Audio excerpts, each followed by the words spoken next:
Good morning. Thank you to Community Access Media for giving me this opportunity to talk directly to you, the citizens and taxpayers of Erie County.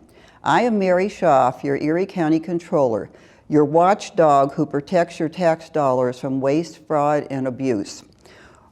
You, the voters, elected me, and I answer only to you. When you elected me in the beginning, I promised results. And here are the results. This is my report card to you.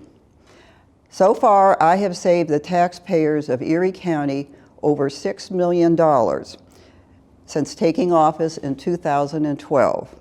I remain dedicated to doing my job by demanding accountability and transparency for every expenditure that county government makes.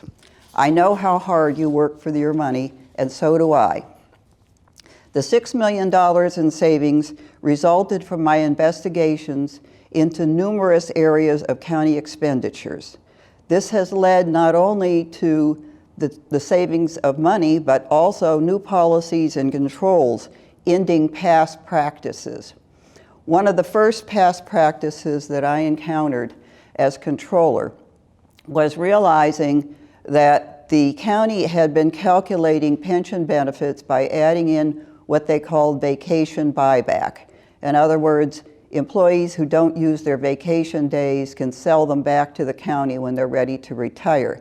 This increases their final salary, which bumps up their pension. I went ahead and read the state pension law where we, under Act 96, have to obey the rules. The pension law states that using vacation buyback to increase the pension is illegal and must not be done.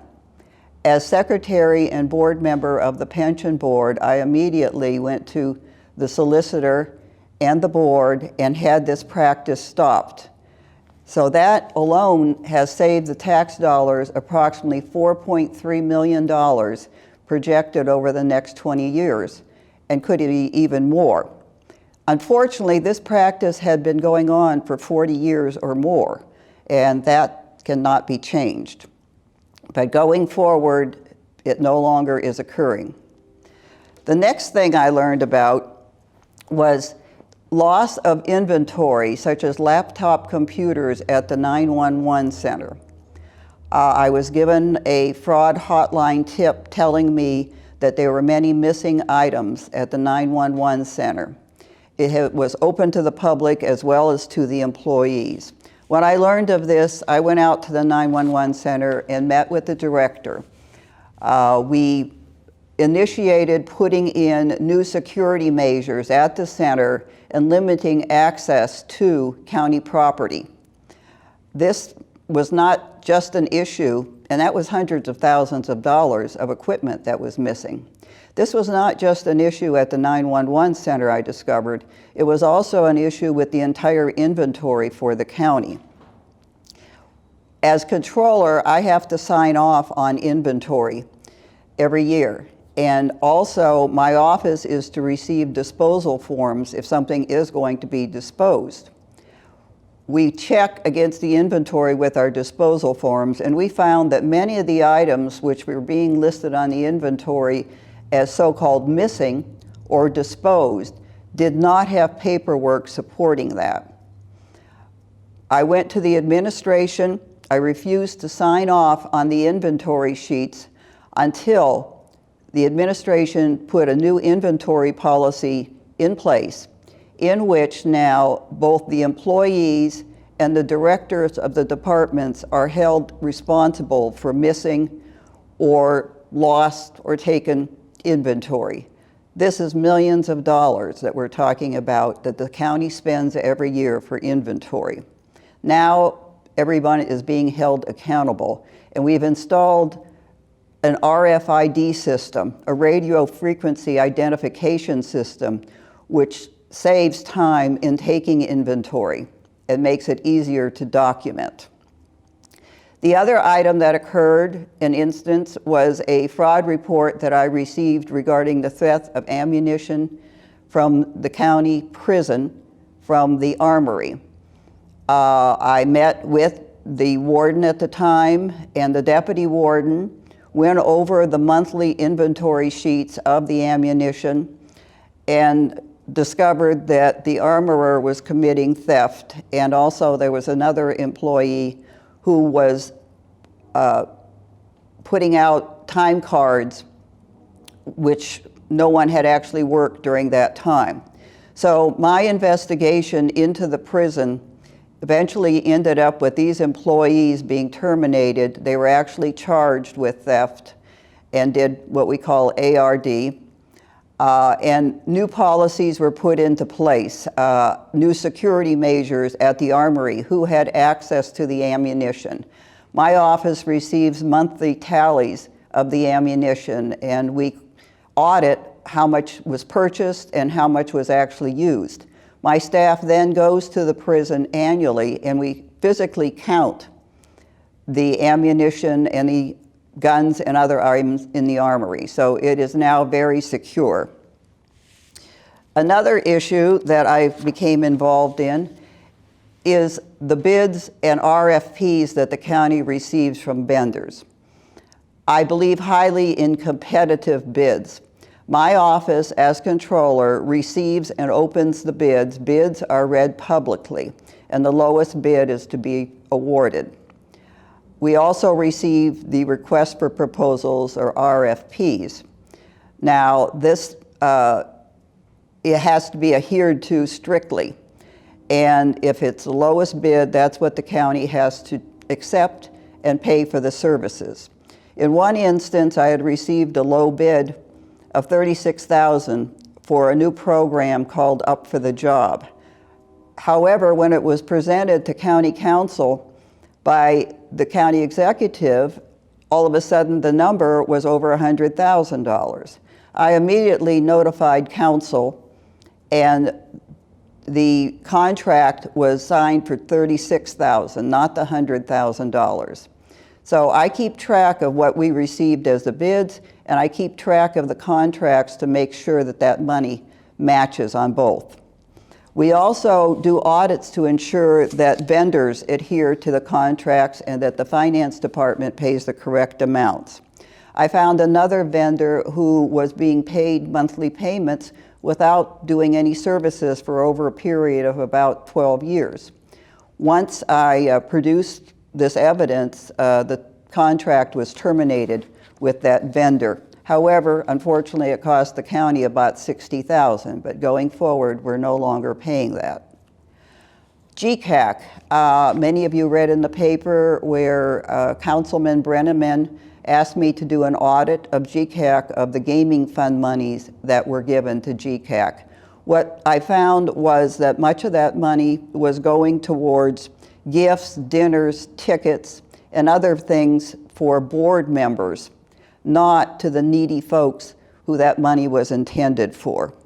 This prompted council to write a new policy for gaming grants, preventing and prohibiting such uses of money which do not benefit the people.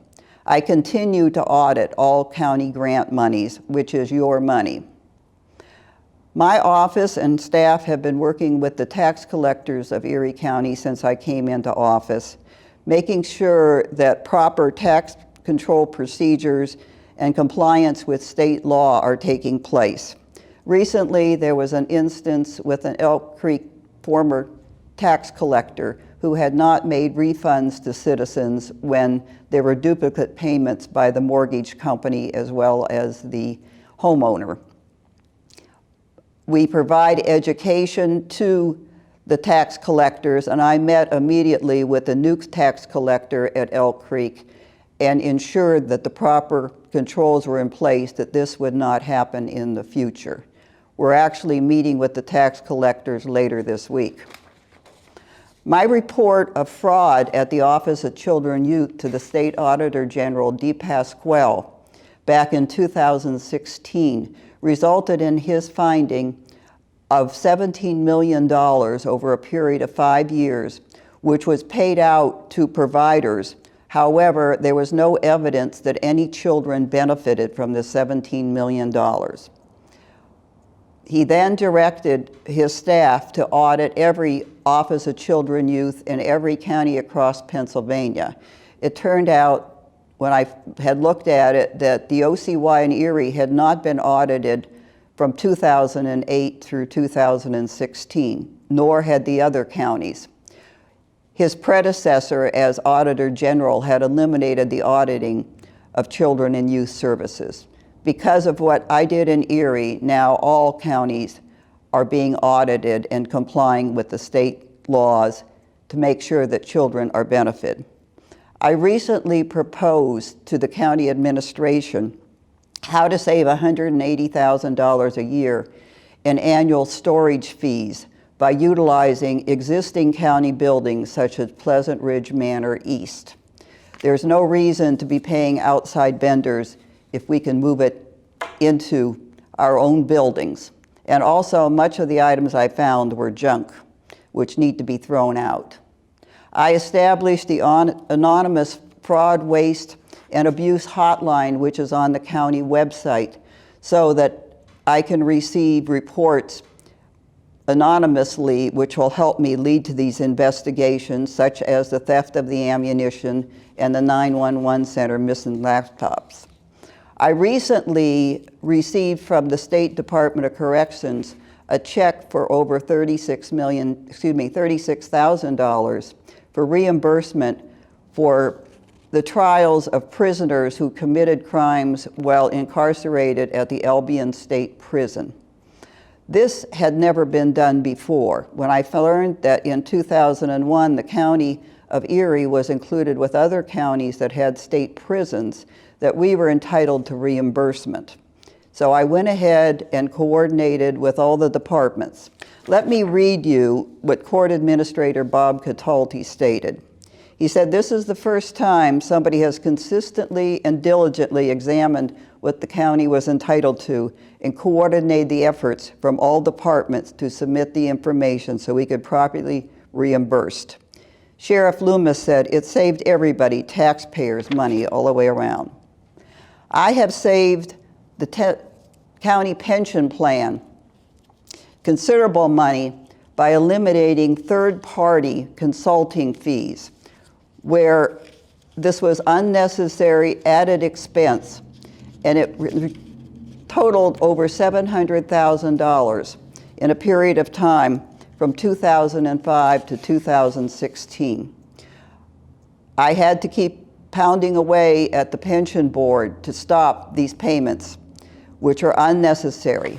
I also recommended that we use index funds instead of underperforming active money managers. My representation of the Erie County Pension and Securities litigation has led to the recovery of over $200,000 to the pension.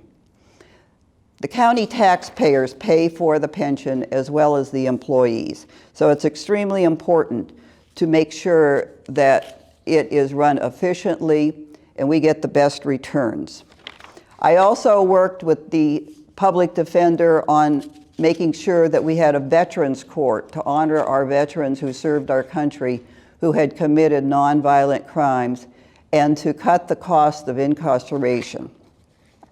I believe that the county controller must remain independent and unbiased, acting only on the behalf of the citizens of Erie County and the taxpayers. I am the proud mother of Lieutenant Commander Joseph Schaaf, Jr., who is now retired, and I have 2 grandchildren and his wife in Virginia. I will continue to maintain the integrity of the Office of Controller by maintaining its independence. My successful track record as watchdog will benefit you, the county taxpayers, and the county citizens. Remember, I am uniquely qualified with vast financial experience. I'm independent and ethical and have proven results of savings for you. Please vote Mary Schaaf for County Controller. I represent all the citizens of Erie County, regardless of party. Transparency and accountability and ethical behavior are the cornerstones of being the county controller. And I want to keep the ball rolling in saving you and me tax dollars and benefiting the citizens of Erie County who need that money. Thank you very much.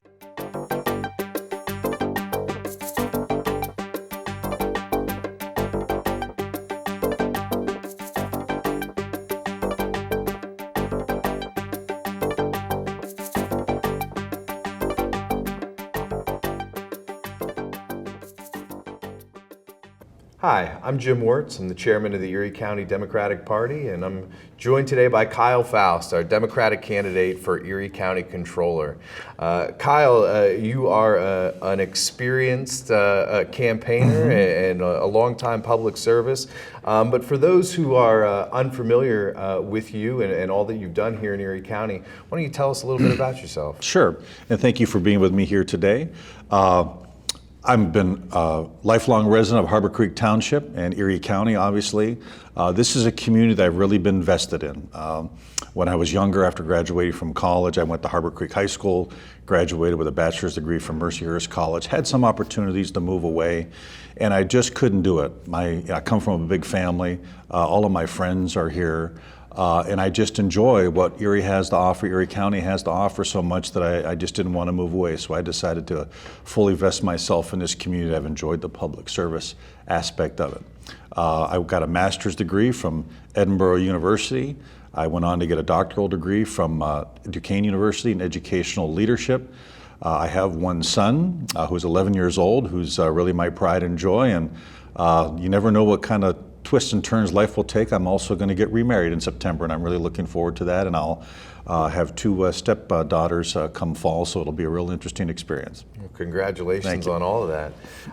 The Faust name is a very popular name, well-known name in Erie County politics. Talk a little bit about that legacy, and how that kind of played into your interest in local public service. Very much so. You know, I'm quite proud of the family that I've come from. My dad was a longtime school teacher in Harbor Creek Township, and so we know a lot of people through that. He grew up on the west side of town here on 10th and Cascade, was a proud, strong Vincent Colonel. He's a former party chairman. As a matter of fact, he served in that capacity twice. He's always joked he'll do it a third time when everybody else does it twice, so you can relate to that. But we've been involved in politics and public service really since the beginning.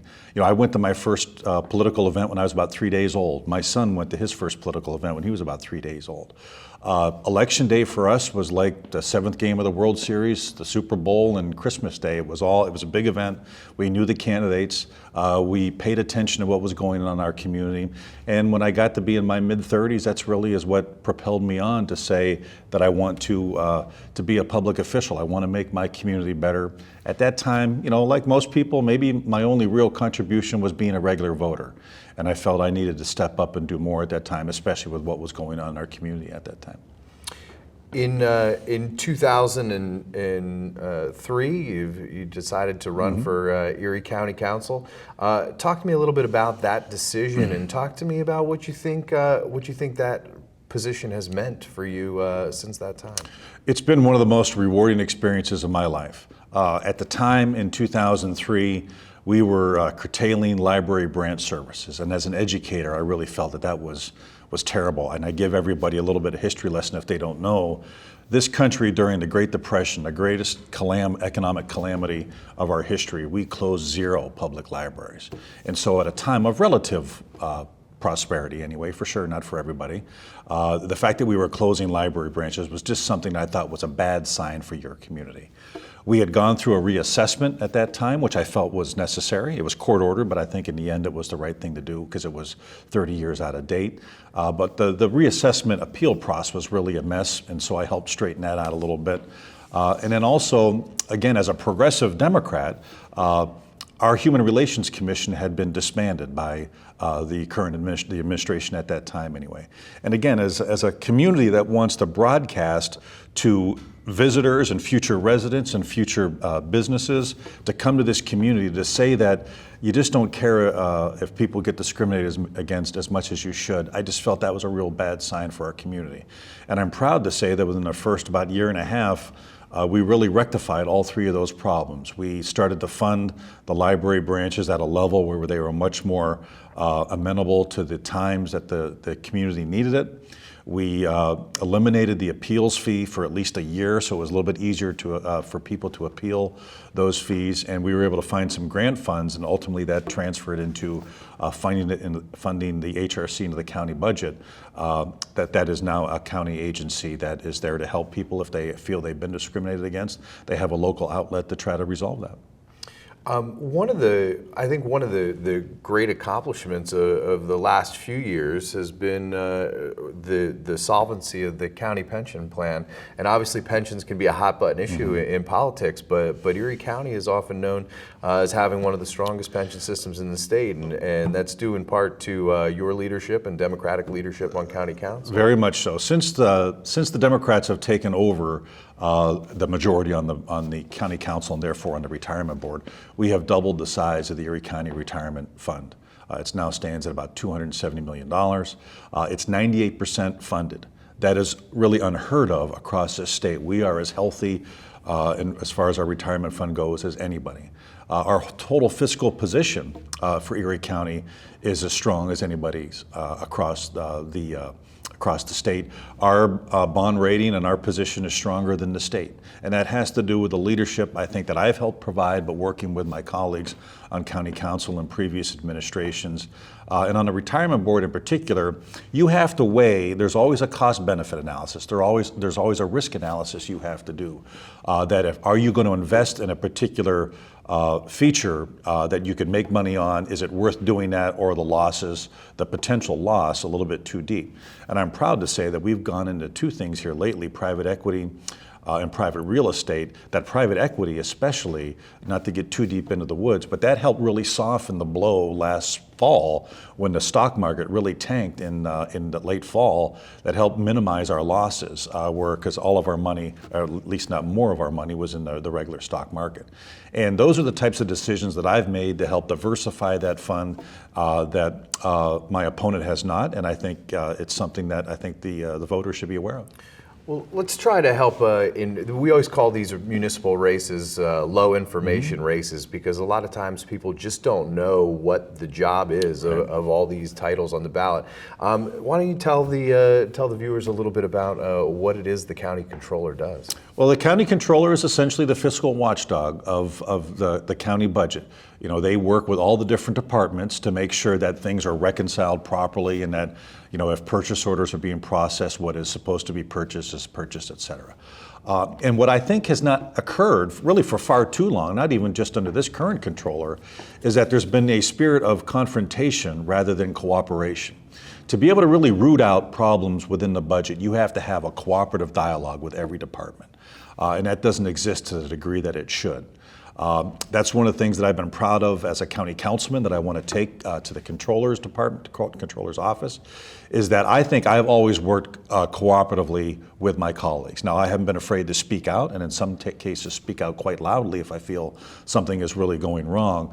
But I'm willing to work with anyone for the benefit of Erie County. When I first got elected in 2003, we switched the majority, but we also were working with a Republican county executive at that time. And I said, you know, even though he's not of my party and he's somebody who proudly supported my opponent, I was willing to work with him and we could find common ground. And we were able to do that. You know, slowly but surely, as an example, our reserve fund was only around $6 million when I came into office in 2003. Now it's almost $30 million. So I think we've made the proper decisions over these last 16 years, and I think part of that has to do with a cooperative spirit that we've worked with, and that's what I want to take to the Erie County Controller's office. One project that the County Controller's Office has overseen, or has been a part of anyway, has been the radio system, the new 911 system, and certainly as controller you'll oversee the acquisition of many things. What are some of the biggest issues facing Erie County that the County Controller would be involved in? Well, certainly when those projects come about, you want a controller that's on